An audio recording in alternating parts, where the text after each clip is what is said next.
Bonsoir Saturnin Yosso. Bonsoir à toutes et à tous. Bonsoir Nelly Dodinou. Vigile avancé, bonsoir. Alphonse Moïsoudé, bonsoir. Bonsoir à vous, Vigile, bonsoir à tous. C'est certainement attendu par beaucoup d'acteurs, que ce soit ceux qui prennent directement part donc aux élections, que ce soit les observateurs, que ce soit les organisations de la société civile. Le calendrier électoral est disponible, rendu public aujourd'hui par la Sénat, la Commission électorale nationale pour les élections. Et c'est de cela que nous allons débattre notamment de ces implications. On peut dire, Alphonse Moïsoudé, que enfin la machine, la grande machine, est inexorablement lancée, non? Oui, la machine a été lancée et puis s'il n'y a plus de marche arrière, les différentes dates sont connues. Il revient aux différents états-majors des partis politiques, aux membres de la société civile, à tous ceux qui sont impliqués dans l'organisation efficace et efficiente des législatives du 28 avril 2019, de prendre connaissance de ce calendrier en tenant compte des réalités fixées dans le code électoral pour que chacun puisse suivre de près ce qui va se passer. Il ne faudrait pas qu'après qu'on nous dise nous n'étions pas informés. Et la Sénat a bien fait de mettre à disposition de tout le monde parce que le calendrier se trouve déjà sur les réseaux sociaux. Chacun peut s'en approprier et savoir à quoi s'en tenir dans les jours à venir. En de pareilles circonstances, on chasse les écueils, on chasse quelques difficultés liées au calendrier. Vous en avez pris connaissance, est-ce que vous en avez détecté? Non, moi, quand j'ai lu le calendrier, il y a 4 éléments importants qui m'ont intéressé. Lesquels? C'est le numéro 12, c'est la déclaration des candidatures. Le numéro 11, la déclaration des candidatures. Le numéro 12, c'est l'étude des dossiers, parce que c'est important. Et au niveau... Ça, c'est du 21, c'est le 22, du 21 février au 6 mars. C'est-à-dire à moins d'un mois. Nous sommes à moins d'un mois de la déclaration des candidatures. Et au niveau des états-majors, je ne sais pas si les gens s'affairent pour pouvoir tenir dans ce délai, parce qu'à moins d'un mois, rien n'a encore filtré. Il y a des blocs ou bien des regroupements, des partis politiques qui ne sont pas encore prêts vis-à-vis de la nouvelle charte. On ne sait pas ce qui se passe. Or, vous savez très bien que avec les partis, la partie la plus difficile, c'est l'élaboration de la liste des candidats qui doit être titulaire, qui doit être suppléant. Sur la liste. Donc c'est un point sensible. Et le 11 va avec le 12 parce que dès que vous déposez, il faut étudier. Et moi, quand je vois le point 12, j'ai une grosse inquiétude. Laquelle? C'est par rapport, j'ai lu aussi la liste des pièces à fournir. On demande le quitus fiscal. C'est pas nouveau, c'est prévu par le code électoral. Oui, je sais, mais on n'avait pas l'habitude. On n'avait pas l'habitude d'en tenir compte. Disons, c'était pas contraignant. Cette fois-ci, c'est devenu un élément contraignant et c'est sur 3 années, 2016, 2017, 2018. Ça veut dire quoi? Que si je veux être candidat et que par rapport à ça, je n'étais pas à jour vis-à-vis de fixe, je suis obligé d'aller chercher l'argent pour régulariser ma situation. Et là aussi, il y a le temps qui joue contre nous, parce que contre les candidats, ils seront nombreux à solliciter ce document-là. Donc, est-ce que le temps ne joue pas contre les différents candidats? Parce que si vous n'êtes pas à jour, que votre parti vous choisit, vous êtes obligé d'aller mobiliser les fonds pour être en règle. Et l'autre élément qui m'intéresse, c'est la publication des listes. On va publier les listes dès que les candidatures sont validées. On va publier les listes. Il y a certains qui vont sourire. Il y a d'autres qui vont remettre leur sort à Dieu en attendant les prochaines élections, parce que s'ils ne remplissaient pas toutes les conditions, ils seraient recalés. Mais le gros point, c'est la campagne électorale. C'est là que c'est le nœud même de l'élection. C'est là que les différents candidats vont vers leurs militants. C'est là que le discours varie. Donc nous, en tant que journalistes, en tant qu'observateurs, c'est une période qui nous intéresse parce que nous devons suivre le discours des uns et des autres. Nous devons suivre les engagements que ceux qui désirent siéger au Parlement vont prendre, les promesses qui seront faites aux électeurs, l'achat de conscience, l'utilisation de l'argent dans cette période, c'est la période qui m'intéresse. Donc voilà, quand j'ai lu le calendrier, voilà les 4 éléments sur lesquels mon attention a été attirée. Saturnin Diosso, on peut dire qu'il fallait enfin ce document pour faire bouger les choses, faire bouger les acteurs qui visiblement patinaient encore. Est-ce qu'il faut dire que ce document va faire bouger tous les acteurs, je dirais certains acteurs?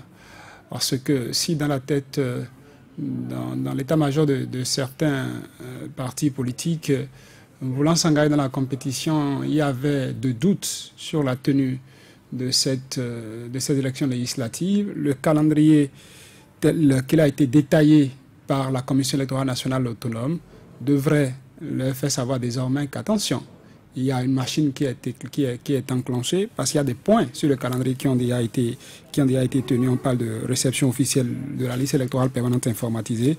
Ça a été fait déjà. Publication de la liste des pièces à fournir par les candidats aux élections législatives, c'est pour le 22 janvier. Nous sommes aujourd'hui le 22 janvier. La Sénat a honoré cette échéance-là. Autant d'éléments qui devraient les convaincre de cette marche-là qui a été enclenchée. Et si entre-temps, ils traînaient les pas, ils se verront surpris par les dates. S'il y a d'autres considérations... Vous avez qui à l'esprit quand vous le dites ainsi? Qui? Le pouvoir ou l'opposition? Non, pas. C'est plutôt les gens les partis de l'opposition, en quelque sorte. Parce que le pouvoir, lui, quand le veut... Tout est réglé du côté du pouvoir, vous pensez?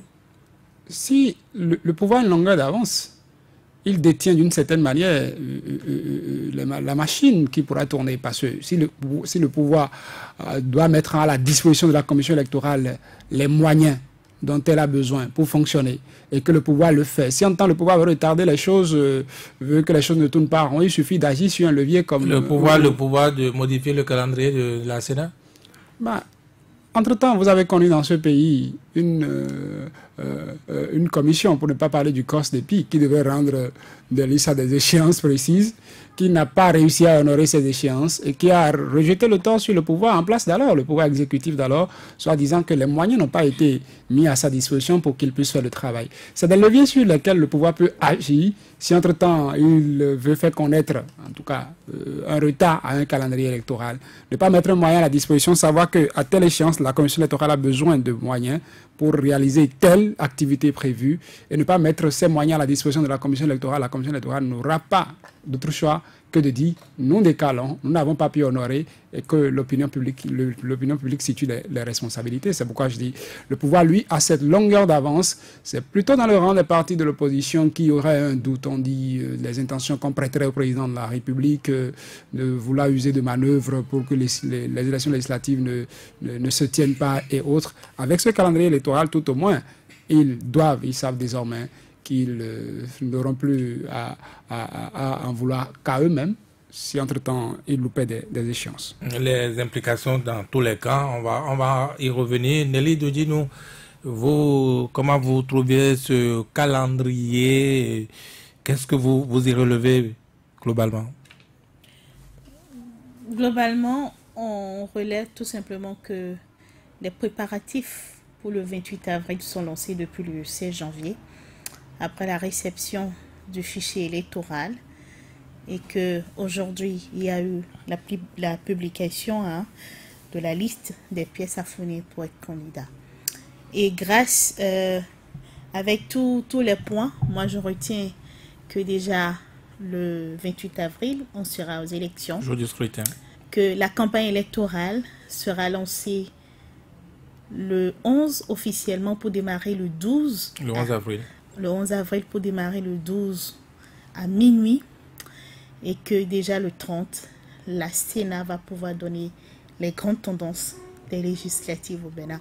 Juste pour vous dire que l'élection aura effectivement lieu et que ceux qui traînent encore les pieds, ceux qui pensent encore qu'ils ont encore le temps de se revoir, de discuter, parce qu'il y a un temps pour la discussion, il y a un temps pour agir. Et moi, ce qui me réjouit, peu importe le temps qui se donne, le 21 février, il va falloir déposer la liste des candidatures. Et parfois, dans le rang des militants, ça ne rassure pas. Peut-être la stratégie est de ne pas trop communiquer autour de ce qui se fait à l'interne, parce que même du côté de pouvoir, on n'est pas en mesure de vous dire qui est déjà positionné à tel. Ce serait après, au soir du 21 février, qu'on saura qui est positionné dans quelle circonscription électorale. Et ce que je relève tout simplement, la Sénat fera son travail comme d'habitude et le président Emmanuel Tiando l'a rassuré. Geneviève Nadia Bokol a dit lors d'une sortie médiatique que c'est vrai, nous avons des moyens limités, mais quand même la Sénat fera son travail. Donc, malgré qu'il y a eu cette coupe, je ne sais pas, on a réduit le budget de la Sénat fera des mains et des pieds pour qu'on ait une élection, les élections législatives, pour renouveler le Parlement, pour que s'installe la 8e législature. On va aller tout de suite dans les états-majors politiques, Alphonse Moïsoudé. Si le calendrier devait être un élément qui devrait aider les uns et les autres, qui devait être boosté par ce document de votre point de vue? D'abord, au niveau des partis de l'opposition, parce que, vous savez, les deux blocs qui portent la rupture, je veux parler du bloc progressiste et républicain, là, à ce niveau, par rapport à l'élaboration de la liste, le chef de l'État, qui est le géniteur de ces deux blocs, il a le contrôle en main, c'est lui qui... Il va être le géniteur de la liste. Mais oui, c'est clair, à ce niveau-là, il a un droit de regard, il doit être regardant, c'est lui qui choisit. Parce qu'il n'aurait pas souhaité avoir sur sa liste des personnes à qui on reprocherait peut-être la mauvaise gestion, des personnes qui ne seraient pas crédibles dans la société. Donc, il désigne en fonction des objectifs qu'il veut atteindre avec la 8e mandature, il va choisir ces éléments. Et là, à ce niveau, le débat ne se pose pas parce que nous connaissons le leader de la mouvance. C'est lui qui décide. Donc, visiblement, les choses sont plus faciles du côté du pouvoir. Oui, les choses sont plus faciles. Je vous donne un simple exemple. Le quitus fiscal dont on parle, celui qui va délivrer le quitus fiscal, qui l'a nommé, c'est le pouvoir qui l'a nommé. Donc, déjà, il n'oserait pas bloquer quand même les candidats. Ah bon, même si la personne n'est pas à jour, parce que c'est le candidat du pouvoir, de la liste du pouvoir, il a le quitus. Mais oui, on peut obtenir, vous savez que il y a des gens, quitus fiscal, vous savez comment les gens l'obtenaient. Moi, je ne sais pas travailler au service des impôts. Oui, les gens font la jeu de couloir pour l'avoir. Et là, à ce niveau, c'est pourquoi je disais tout à l'heure qu'au niveau de l'opposition, nous n'avons le peuple béninois, on n'a encore aucune idée. Combien de listes, qu'est-ce qui va se passer? On se tire encore dans les pattes. Et ce calendrier-là doit leur rappeler que le temps joue contre eux. Il faut commencer par positionner les gens. Il faut trouver les têtes de liste. Il faut trouver les candidats susceptibles de drainer du monde. Là, et il faut commencer par dire ceux qui sont candidats, allez chercher votre quitus fiscal. Parce que c'est un élément déterminant. Si vous n'avez pas ça dans le temps, vos dossiers seront prêts, sauf cet élément-là. Donc, il y a lieu aujourd'hui qu'au niveau de l'opposition, que les gens taisent leur querelle, se mettent rapidement ensemble et disent comment... Ou pas, non? Ils peuvent se mettre ensemble comme ils peuvent ne pas se mettre ensemble. Ok, il n'y a pas de problème, parce que si c'est deux listes, tant pis. Si c'est une liste, tant mieux. Parce que là, il y a des contraintes. On dit il faut donner 3 millions. Au niveau de la mouvance, moi, j'estime que le problème ne se pose pas. Ils ont un bailleur. Ils ont des bailleurs. Ils peuvent avoir des bailleurs. Parce que, et là, si vous avez... Et du côté de l'opposition, c'est le club des pauvres? Ce n'est pas le club des pauvres. Vous avez vu les passes d'âme qu'il y a eu au dernier moment. Écoutez, si tu n'es pas...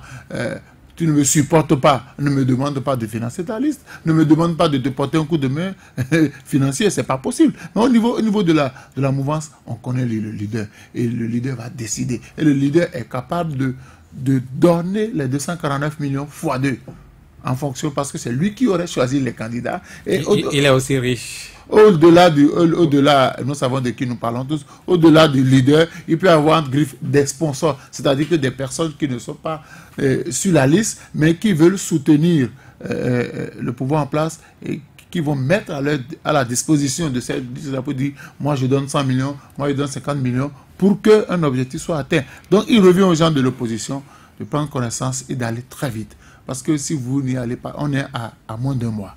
Et nous n'avons encore rien vu. Moi, je ne sais pas combien de blocs on a dans l'opposition, combien de listes on aura. Il faut d'abord régler ces détails. Il faut trouver les différents candidats et leurs suppléants. Et là, maintenant, si vous n'avez pas un bailleur, si vous n'avez pas de soutien financier, chaque candidat est obligé de débourser ces 3 millions. Maintenant, si entre-temps, je n'avais pas mes 3 millions, il faut que je cours pour trouver mes 3 millions. Si 3 millions, c'est sans les frais de campagne. Hein. Mais oui, il faut d'abord franchir l'étape de la liste avant de parler de campagne. Il faut d'abord franchir cette étape. Maintenant, si je suis candidat et qu'entre-temps, je suis en griffe opérateur économique, je ne suis pas à jour vis-à-vis du fisc et que je tiens à être candidat, il faut que j'aille chercher l'argent pour blanchir le tableau. Il faut que je paye ce que je dois à l'État. L'avantage de cette pièce-là, cela a un avantage. C'est pour que désormais, qu'il n'y ait pas des Béninois faussaires, des Béninois qui font les jeux de couleur pour ne jamais payer leurs impôts. Maintenant, tu veux faire de la politique, tu vas payer tes impôts. Moi, ce point, ça m'intéresse. Un exemple. Oui. Ça tourne, Yosso. Le calendrier, d'habitude, je crois, les acteurs politiques nous ont habitués au dépôt de dossiers dans les derniers jours, les dernières heures. Ça dépendra aussi du camp dans lequel on est quand on se permet on se donne cette marge de manœuvre-là. Mais ne perdons pas de vue, c'est vrai que le calendrier électoral est sorti, certains délais que le code électoral prescrit. On pourrait se retrouver en difficulté si entre-temps on se disait qu'il faut qu'on traîne les pas. Ça peut participer de la stratégie. Je ne veux pas révéler déjà ma liste au camp qui serait en face, que ce soit de l'opposition ou de la mouvance, pour qu'on n'aille peut-être pas débaucher. Non, mais la liste n'est pas rendue publique, elle est déposée à la Sénat. Mais est-ce que c'est parce qu'elle est déposée à la Sénat que d'ailleurs ne peut pas avoir accès à ça? La Sénat n'est pas sûre, alors. Rappelez-vous de Bouri, il y a un qui a dribblé les gens et que c'est quelqu'un qui allait déposer la liste à la Sénat déjà. Que c'est à la Sénat qu'ils se sont rendus compte. La dernière législative, c'est à la Sénat. Il avait fait quoi? Il a dribblé certains de ses partenaires politiques. Et c'est par rapport au positionnement. Les gens pensaient se retrouver. Il a déposé la liste au dernier moment, ou il a fait déposer la liste au dernier moment? Il a fait déposer. Il n'est pas allé voler la liste. Non, vous n'avez pas compris. Les candidats, en fait, on a promis à des gens de se retrouver en tête de liste, mais entre-temps, on a modifié leur position et c'est après qu'ils ont découvert qu'ils ne sont plus tête de liste, qu'ils sont là, c'est aller à Jakta. Vous savez ce qui se passe dans ces cas, celui qui n'est pas bien positionné là peut essayer de se retrouver sur une autre liste et puis les difficultés. Est-ce que ce n'est pas plus difficile aujourd'hui? 49 ou plutôt 249 millions. C'est pas réuni une nuit seulement, ça. Eh ben, ça n'est pas parce que c'est 249 millions que des gens ne vont pas débourser ça de leur poche au nom de tout le monde. Et que ceux qui seraient sur la liste, ne se sentant pas bien positionnés sur une autre liste, peuvent se retrouver sur une autre liste également financée par quelqu'un d'autre. C'est une étape, après il faut réunir 10%. Ce n'est pas parce que la liste est à la Sénat. Il a deux verrous là. Ce n'est pas parce que la liste est déjà à la Sénat que les gens ne chercheront pas à avoir d'informations de leurs contacts qui seraient au sein de l'institution sur la composition de telle ou de telle autre liste. Le piège dans lequel on pourrait se retrouver, c'est le piège des délais. Dans le code électoral, l'article, je crois, 45 qui porte bien d'ailleurs son numéro, veut que la candidature soit déposée 45 jours avant la date fixée pour le démarrage de la campagne électorale à la Commission électorale nationale autonome. Sur le calendrier, il est prévu que les candidatures soient reçues, enregistrées, réceptionnées, déclaration de candidature bien sûr, pour les législatives du 21 avril au 26 février. 45 jours avant. 21 avril au 21 février, excusez, du 21 février au 26 février. Enregistrement, réception des déclarations de candidature pour les législatives. 45 jours avant le démarrage de la campagne électorale. Plus loin, toujours parlant de délai, la Sénat va étudier les dossiers. Déjà, à partir, j'essaie de me retrouver ici. Étude des dossiers de candidature pour les législatives, c'est à partir du 21 février déjà. On commence par les étudier jusqu'au 6 mars. Et le 6 mars, la Sénat publie la liste des déclarations de candidature, les candidatures retenues pour prendre part aux législatives. Ceux dont les dossiers seraient rejetés disposent, eux, de 48 jours pour le faire. Quand est-ce que ce délai pourrait s'épuiser? En tout cas, 48 jours de délai de recours à partir de la réception de la notification. Quand on vous notifie que votre candidature ou votre liste a été rejetée, vous disposez de 48 jours pour faire le recours. Vous saisissez une institution qui, elle, doit statuer en 5 jours. Additionnez ces délais. Et voyez, si entre-temps, je sais... 48 jours, 48 heures. Je pense que c'est ce que je lis, hein.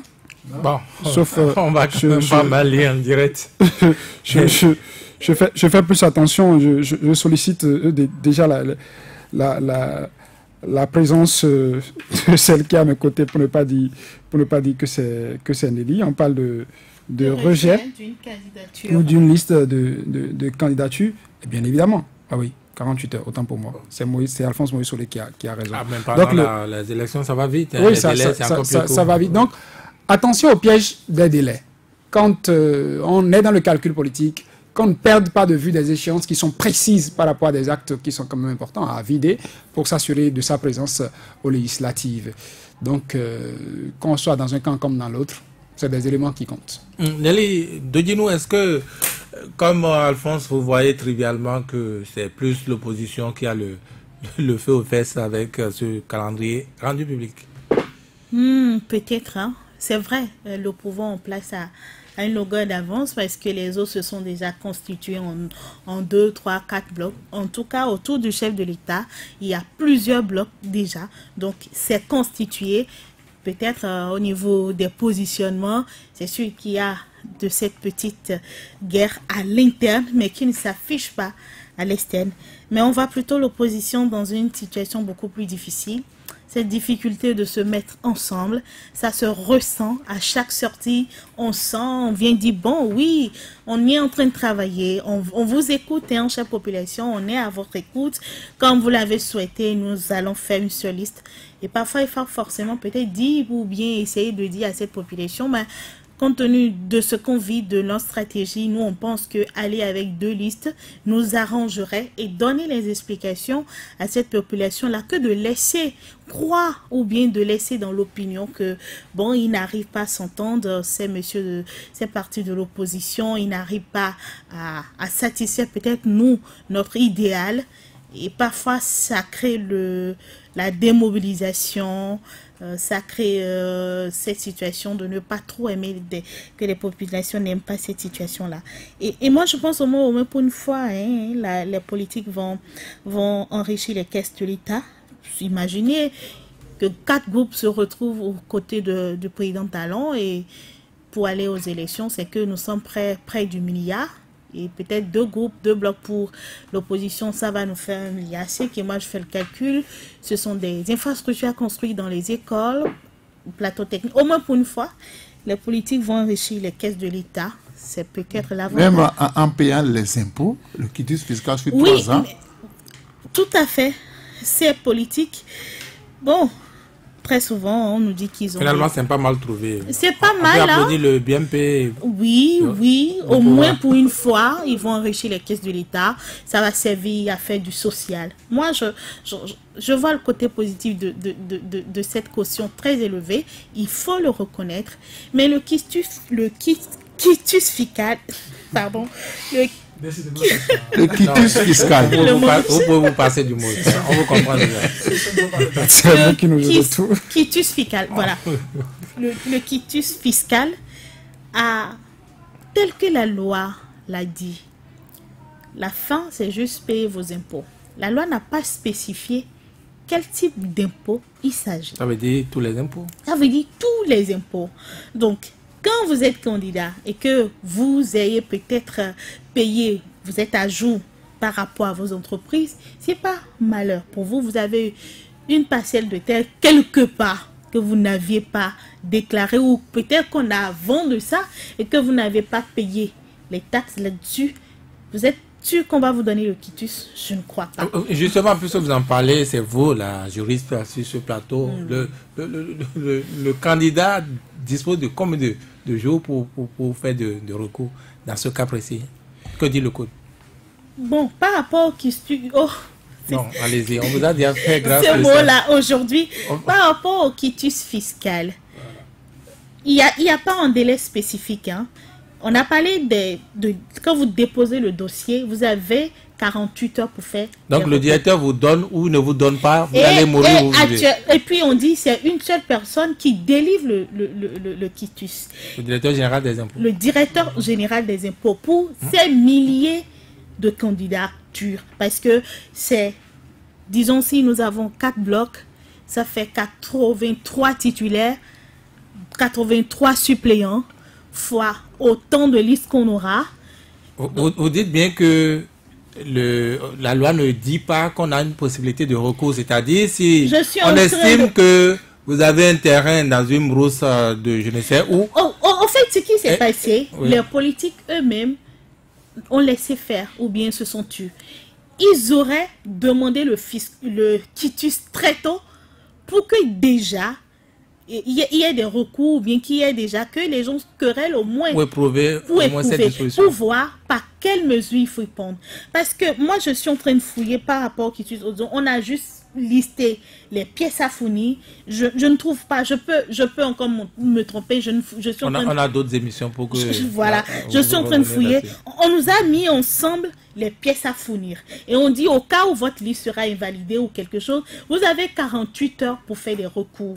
Et l'institution saisie ou bien l'instance saisie a 5 jours pour trancher. Donc, mais cette instance s'appelle la direction des impôts ou c'est la Cour constitutionnelle? On ne sait pas encore pour quelle raison votre liste sera rejetée. Est-ce que ce serait pour défaut du quitus fiscal? Parce que d'abord, si vous n'avez pas le quitus, c'est que vous ne déposez pas votre dossier. Votre dossier est incomplet. Est-ce que vous êtes d'accord avec moi? Mais non. C'est évident. Le quitus, puisqu'on n'a dit rien que... Vous ne faites rien pour éviter le mot. Hein. Je ne sais pas. Cette fois-ci, le mot il m'est difficile de prononcer le mot. A dit, on n'a pas spécifié. Donc, vous ne pouvez pas avoir idée de sur quoi on vous imposera. C'est-à-dire, on vous impose sur quoi concrètement? Peut-être pour un fonctionnaire ou bien un salarié, il y a l'IPTS qui est là. Donc, c'est des impôts. Donc, vous n'avez aucune idée de quel impôt il s'agit. Non, mais même si vous êtes chômeur et que vous avez au moins une voiture, on va voir si... Vous aviez payé... Oui, les vignettes... et consorts. Donc, ça englobe tout. Ça n'est pas une personne. Elle dit c'est du grand opérateur, le milliardaire ou le multimilliardaire, au dernier du quartier qui a envie, ou bien du plus jeune militant qui a envie de postuler. C'est certainement le sens de l'exemplarité que les députés ont voulu montrer. Est-ce on devrait condamner ça? Moi je ne condamne pas. Mais moi, j'aurais aimé, l'ancien code avait spécifié de quel impôt il s'agit. L'ancien code spécifiait, je crois, c'est 2-3 impôts pour dire, tant que vous ne payez pas ces impôts... Peut-être ce code a fait mieux, non? Mais non, ce code-là, il agit à tout. Donc, vous demandez le quitus, vous n'avez aucune idée de sur quoi on va vous dire je ne donne pas. Vous pointez avec trois années de relevé au niveau des fiscs, vous êtes à jour par rapport peut-être à vos entreprises, vous êtes à jour. Et peut-être c'est quelque part on vous dira, tu te rappelles la Mercedes que tu es peut-être garé depuis 2 ans, tu es censé payer telle taxe là-dessus. Mais tu n'as pas beaucoup de délais pour faire du recours. Peut-être que tu n'as même pas la voie de recours. Non, Alphonse, oui. Vous voyez aussi la chose comme un pied sans fin. Hein, comme le voit. D'abord, c'est tous impôts. Tous impôts. C'est-à-dire que tout ce que, en tant qu'individu, tu dois payer comme impôt. Donc, il revient au candidat d'aller chercher la loi des finances de 2016, de 2017, de 2018, pour voir quels sont les différents impôts qui se trouvent dans ces lois-là. Il faut tous les payer. Et se mettre à jour. Il y a une nouvelle loi des finances 2019 et que chaque année, on crée de nouvelles taxes. Donc, il faut d'abord vérifier au niveau des lois de finances depuis 3 ans, est-ce que vous-même en tant qu'individu, vous êtes à jour au niveau de ces taxes-là? Parce que le quitus, est-ce que c'est délivré? On a dit tout ce qu'il y a comme impôt, on a dit tout ce que la loi des finances crée comme impôt. Est-ce que vous êtes à jour par rapport à ça? Est-ce que vous n'exagérez pas les choses à vous entendre dans l'impression que si on ne veut pas que vous en sortez, vous n'en jamais. Vous voulez occuper un poste de responsable. Vous devez décider au nom des Béninois. Et vous devez être un modèle. Vous ne payez pas vos impôts, vous n'êtes pas un bon citoyen. Maintenant, on veut de bons citoyens pour être député, alors... Oui, mais ça, c'est le sens de l'exemple. Mais quand on vous écoute, on n'a pas l'impression que quand Nelly dit, vous avez roulé une vieille Mercedes il y a 3 ans et qu'on vous ramène ça, c'est comme si vous trouvez quand même quelque chose à vous accrocher pour vous empêcher d'avoir le quitus. La vie est un choix, on ne vous oblige pas à être candidat. Vous devez être en règle. C'est aussi simple que ça. C'est la plus béninois que béninois. Parce que dans les années antérieures, il y a, par exemple, nous sommes ici, nous ne connaissons pas tous les impôts. Chaque année, il y a de nouvelles taxes. Donc c'est pourquoi je dis, le candidat, pour se mettre à l'abri de tout débois, devait se référer aux différentes lois des finances de ces 3 années-là pour voir, moi, en tant que citoyen, même si je suis en règle vis-à-vis de mes entreprises, de mes sociétés, quels sont les autres impôts, les autres taxes que je devrais payer et que j'ai ignorées. C'est là la difficulté. Parce que vous allez déposer, on va dire, ah, mais il y a telle taxe que vous deviez payer, vous n'avez pas payé. Parce qu'au niveau du service des impôts, ils ont la liste de toutes ces taxes-là. Et au niveau, ils sauront, dès que vous arrivez, c'est là, on dit, tant, et on rejette votre dossier. Si vous avez 48 heures par exemple, pour adresser un recours, c'est question d'argent. Vous voulez adresser un recours, même si, entre-temps, au niveau des impôts, on surévaluait ce que vous devez payer, vu que le temps joue contre vous, même si vous adressez un recours, le recours ne pourra pas être traité dans le temps. Donc, vous êtes obligé d'abord de payer ce qu'on a fixé pour vous. Payer ça d'abord, on valide votre candidature. Après, vous revenez pour réclamer. Parce que là, et je le disais la dernière fois, je crois qu'il y a une semaine, qu'on a parlé de l'IFU. Et j'ai dit, ceux qui veulent candidat, ils n'ont qu'à d'abord courir pour commencer par chercher le IFU. Est-ce que ça a été fait? Tous ceux qui sont dans les partis, qui savent qu'ils doivent être candidats, ne devraient pas attendre le dernier moment. Parce que si, au niveau de la direction des impôts, on est débordé, parce que là, ça pourrait peut-être amener à changer les dates. Si on est débordé, parce que quand vous faites le point, ça fait 83 fois 2 par liste. Et, fois le nombre de listes. Donc, et là, et surtout si tous ceux-là n'avaient pas leur quitus, c'est pour traiter, est-ce que ça va rester dans le délai? Et puis la loi, elle est mieux. Tiens, est-ce que le simple fait qu'un individu sur la liste n'ait pas pu obtenir son quitus, ça invalide toute la liste? La question se pose. De liste. C'est un scrutin de liste. Vous n'êtes pas la cour, vous essayez une réponse. Non, en fait, moi je me dis, les politiques, à un moment, ont laissé le débat technique.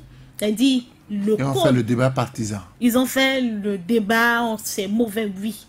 Mais quand vous prenez les dispositions, on dit, voilà la nouvelle loi. Qu'est-ce qu'on dit désormais? Est-ce que du fait qu'un individu n'ait pas pu obtenir dans le lot sur la liste, son quitus fiscal invalide la liste? De votre point de vue, qui répond à cette question que vous posez là? Mais c'est déjà les politiques qui devraient... Les politiques, c'est personne. C'est qui? Quelle est l'instance qui doit répondre? Moi, je ne sais pas. C'est déjà de poser la question. Peut-être depuis 3 mois ou depuis ce temps que la liste, le code électoral a été voté. Si 2-3 politiciens ou potentiels candidats ont pu aller demander le quitus, on aurait déjà une idée. Mais vous n'en savez rien, vous n'êtes pas dans le salon de tous les hommes politiques. Bon, pour le moment, on n'a pas encore écho de ce que quelqu'un allait demander son quitus et n'a pas obtenu. Le politique, il aime bien la communication. Je suis sûr, si l'un d'entre eux a fait la démarche et n'a pas pu obtenir, c'est sûr que sur les médias, on serait déjà informé, ne serait-ce que sur les réseaux sociaux. Et le délai qui est là, on dit au 31 janvier, la fin de ce mois, dans moins de 9 jours, c'est le dernier délai pour déposer la demande, pour le quitus fiscal. Et ça se fait en ligne. Ça, c'est le calendrier du service des impôts.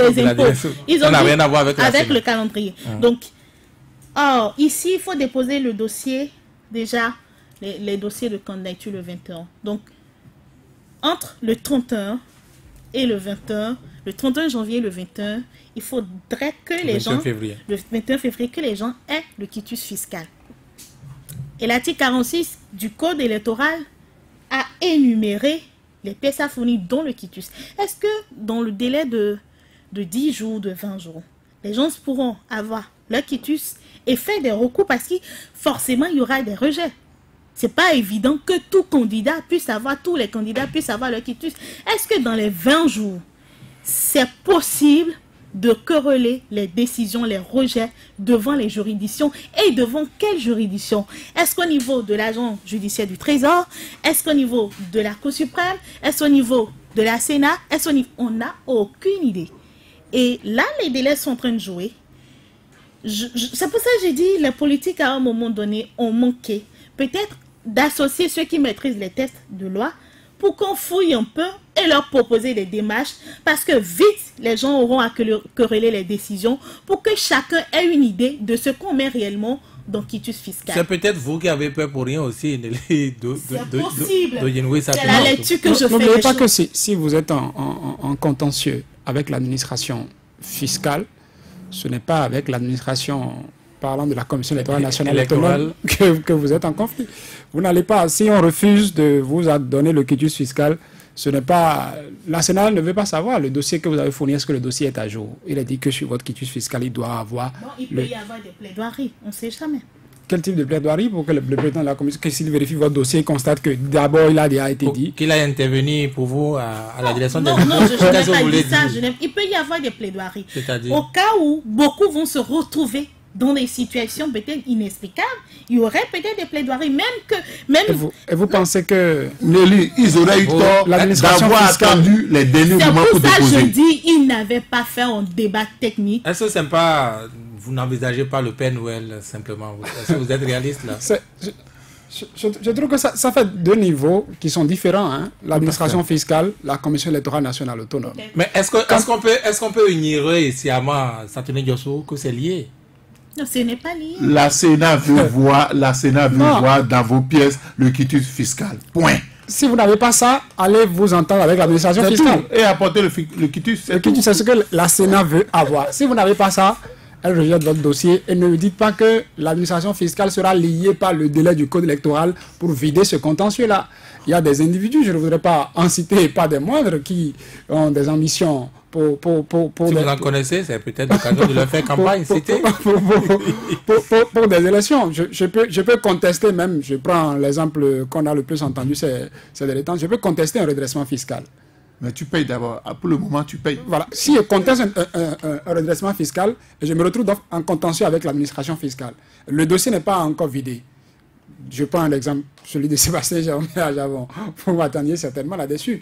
Ou, n'oubliez pas que le directeur général des impôts, entre-temps, a saisi la Cour constitutionnelle et a demandé à la Cour de condamner le citoyen à Javon comme quoi il ne paye pas ses impôts. Il n'a pas payé ses impôts tel. Là-dessus, on va peut-être chercher la réponse de Nelly, elle encore une fois, la juriste. Est-ce que quand le contentieux est toujours en cours, quand on n'a pas tranché, on n'a pas droit au quitus? Pas vraiment. On peut avoir le quitus. C'est comme on n'a pas rendu une décision définitive.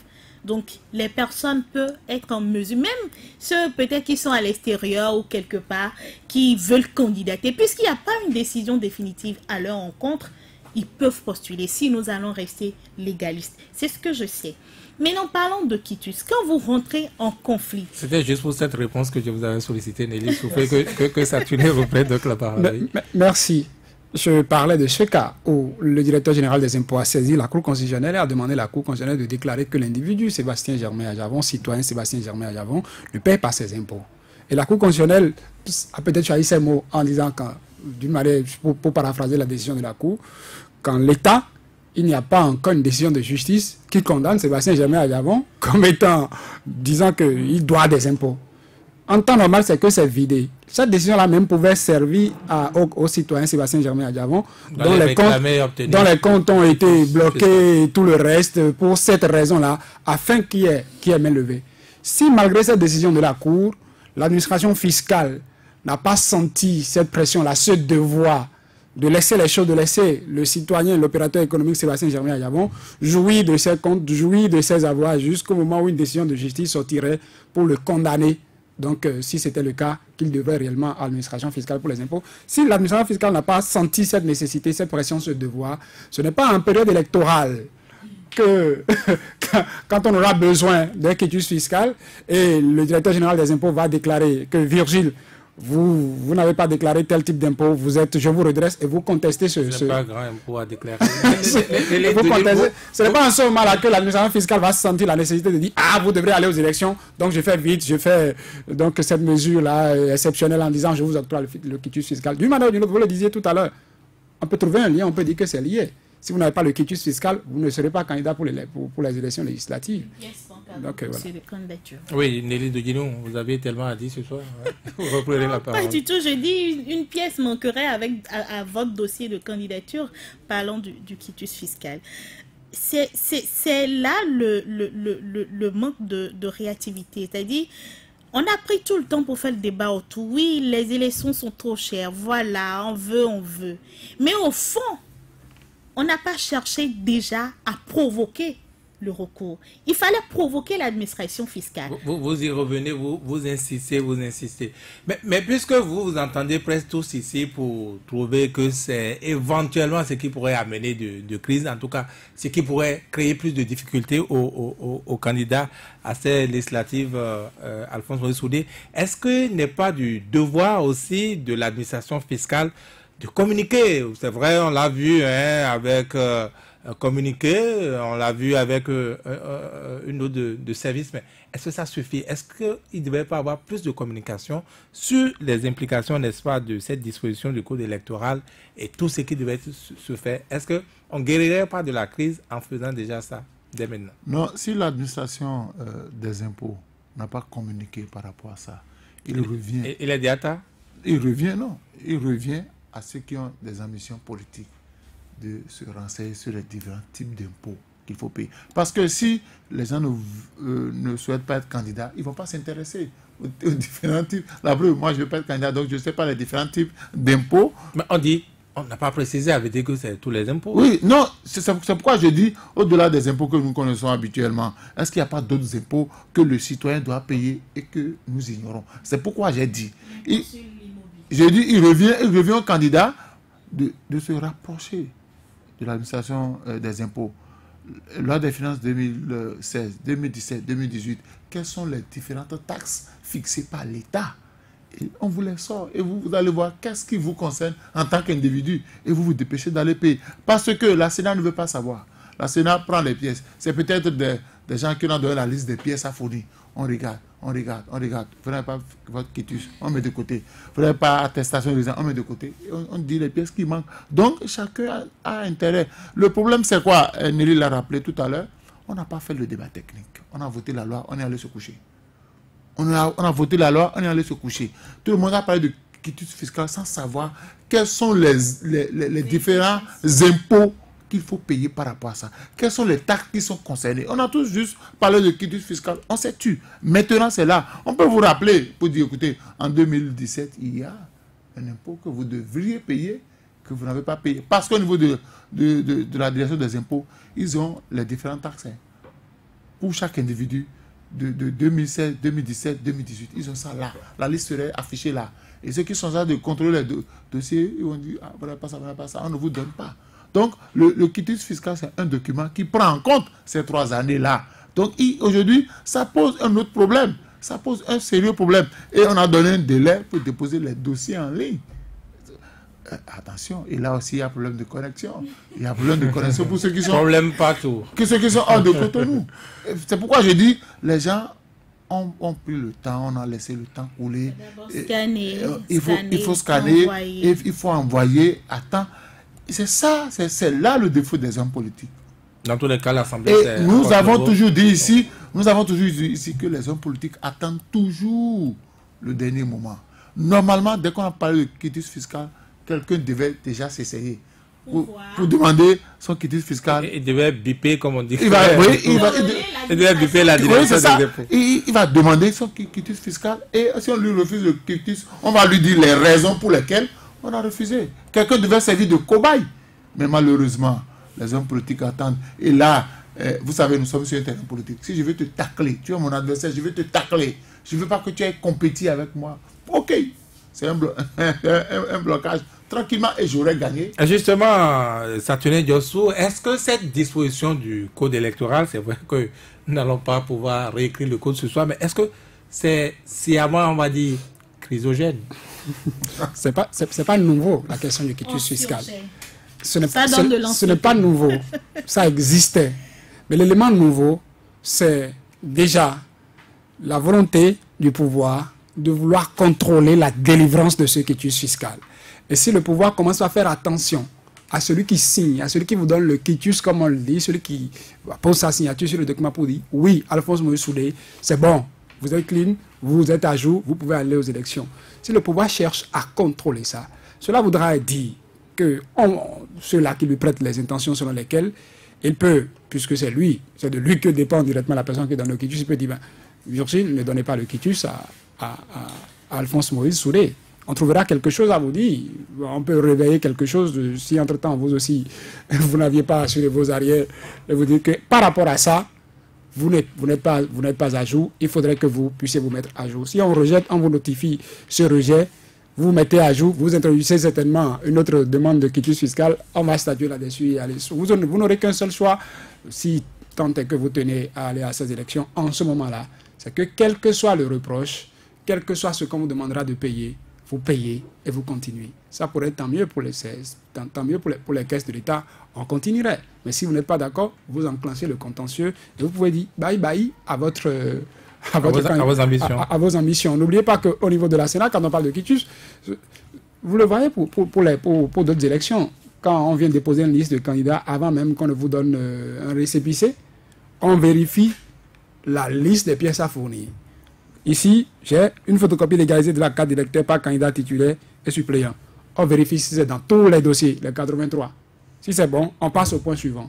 Et s'il y a un point qui manque, je ne pense pas que le récépissé vous serait délivré. Vous avez fait quelques sous-traitances à la Sénat? Non, pas du tout. On avait fait pour les autres élections. On vérifie, vous ne pouvez pas remettre un dossier de candidature, et on va l'accepter pour dire, bon, Virgile, vous avez déposé votre dossier, c'est bon, vous pouvez partir. Et c'est le jour, c'est quand on va étudier ce dossier-là que vous allez vous rendre compte que, bon, on a rejeté mon dossier. Déjà, s'il y a des pièces qui manquent, on vous notifie ces pièces. Si le quitus fiscal manque au dépôt des dossiers, on vous dira, Virgile Avancé, il n'y a pas de quitus fiscal. Allez chercher votre quitus fiscal. Quand vous allez apporter le quitus, on dira, voilà, votre dossier, on peut le recevoir et on vous donne le récépissé en attendant de passer votre dossier à l'étude pour vous revenir si entre-temps, il y a d'autres choses qu'on vous reprochait. D'une manière ou d'une autre, nous sommes en politique et on peut le comprendre. Chacun de par sa position cherche à contrôler les élections. Et le contrôle qu'on pourrait en faire passe par le contrôle des listes adverses aussi, ce qui peut avoir comme élément qui permettrait de couper l'herbe sous le pied, de prendre une longueur d'avance. C'est toujours bénéfique et on veut s'en servir. La question que je posais à Nélis en réponse, bien sachant à l'écoute, nous renseigne, c'est la Cour constitutionnelle qui tranche avant et après tout dossier relatif aux élections législatives et présidentielles. Donc, même jusqu'au quitus fiscal, si il avait de recours. Mais en l'état actuel, puisque vous l'avez dit, Nelly de Dinou, il fallait prouver la direction des impôts pour savoir, ce n'est pas fait, qu'est-ce qu'on fait, qui est encore possible de votre point de vue? Ce qui est encore possible, c'est de vite faire et de déposer. Mais il y a un seul individu pour signer, c'est-à-dire un seul stylo. Le directeur et son adjoint. Désormais, il y a adjoint. Sinon, au départ, c'était un seul. Oui, le directeur et son adjoint. Donc, ils font deux pour signer 83 fois 2 fois autant de listes qu'il y aura. Mais il n'y aura pas assez de listes comme les autres élections. Il y aura moins de... Il n'y avait pas de quitus. Donc, c'est nouveau. C'est nouveau. C'est déjà de déposer. Et voir la réaction de l'administration fiscale. C'est important. Et essayer, ce qui voudra dire, c'est de composer très vite aussi les listes. Peut-être avec ça, ça va leur permettre de rapidement composer leur liste pour aller demander le quitus. Parce que chaque dossier... Si vous dites ça, on peut faire mieux. Quand moi je suis parti, ou je suis dans un parti politique, on veut organiser, on veut prendre les candidatures pour apprêter notre liste, demandez déjà à ceux qui souhaitent être candidats de fournir le quitus fiscal. N'attendez pas qu'ils viennent déposer le dossier et que vous choisissez les 83 et que c'est après ça que vous allez chercher. Le quitus fiscal peut être un élément d'élimination au sein des partis. Vous voulez être candidat, fournissez les dossiers, la liste des pièces, vous connaissez. Si vous avez le quitus fiscal, on peut commencer par en parler. Mais si vous n'avez pas le quitus fiscal déjà au sein des partis, vous êtes inéligible. Vous êtes inéligible. On ne l'a pas assez dit à cause de ce fameux quitus fiscal, mais est-ce que ce calendrier, ce document rendu public par la Sénat n'est pas de nature à précipiter l'opposition, puisque vous êtes tous unanimes là-dessus, c'est le camp qui n'est pas encore prêt à précipiter l'opposition dans l'éclatement, à précipiter l'opposition dans des erreurs, des fautes. Non, non, pas du tout, pas du tout. Pourquoi précipiter? Non. Ben, la machine est lancée, ça n'attend pas les délais. Ça n'attendra pas l'opposition. C'est comme le train qui est en marche. Le train qui est en marche n'attendra pas le retardataire. Donc, vous savez que le train démarre à 11h, vous êtes là à 11h. Vous traînez vos pieds, vous ratez le train. C'est à votre risque et péril. Et parce que personne ne veut rater le train, bon, chacun va chercher son train, non? À moins que les partis ne sont pas organisés. Quand vous êtes organisé... Est-ce que l'opposition à ce jour était organisée? La liste unique s'était déjà donnée? L'opposition, pas organisée ou non organisée, ce que je sais, qu'on aille avec 2 listes, qu'on aille avec une seule liste, ça ne gâte pas encore la sauce d'après les Ivoiriens. Mais non, si vous optez et que l'option, vous entendez, pour dire, nous, comme nous sommes peut-être de ce côté, dans le sud, pour ne pas dire que nous faisons des élections claniques ou bien de région, mais accepter que les partis sont encore régionaux. Donc, si vous pensez que nous avons plus d'assises à partir du Zou jusqu'au nord, nous restons dans le nord, à partir du Zou dans le nord, pour faire le même travail. Et que vous, peut-être ici, vous restez de ce côté pour faire le travail, en tenant compte que, en mettant dans vos dossiers les 83 des sièges ou à pouvoir sur le plan national. C'est-à-dire, votre assise c'est de l'autre côté, les autres aussi sont de ce côté, peut-être ça. Mais je pense que c'est pas le moment de se précipiter, mais c'est le moment d'aller vite. Il y a la différence entre précipitation et essayer de faire les choses convenablement et à temps réel. Oui, vous allez voler quelques mots. Oui, quelques mots pour dire que c'est le 26 février 2019 qu'on saura qui est véritablement en retard. Quand on va boucler le dépôt des dossiers, il y a quelqu'un qui ne déposerait pas de dossier, on saura que cette personne est en retard. Vous ne savez pas, que ce soit du côté de l'opposition comme de la mouvance, vous ne savez pas ce qui pourrait se passer. C'est vrai que dans la mouvance, il y a toutes les tergiversations du moment peuvent être pure stratégie. Ça peut être pure stratégie. Vous ne savez pas, même dans le camp de la mouvance, il y a des gens qui, au dépôt des dossiers, peuvent découvrir, comme je le disais tout à l'heure, qui ne sont pas positionnés comme ils le voulaient et chercher à se repositionner ailleurs. Ce n'est qu'à la date de clôture qu'on saura qui est véritablement en retard, qui éventuellement ne serait pas sur la liste de Alphonse Moussoudé, 10 secondes. Le quitus fiscal sera désormais l'élément fédérateur. Priorité à ceux qui ont le quitus fiscal. Les autres, s'ils n'ont pas le quitus, on se retrouve dans 4 ans. Merci à chacun, merci à tous d'avoir été là. Ghislain Wangba a assuré la réalisation technique de cette émission. Merci surtout aux amis auditeurs. Eh bien, cette émission Boulevard des opinions, intégralement, disons, globalement, l'intégral, c'est demain.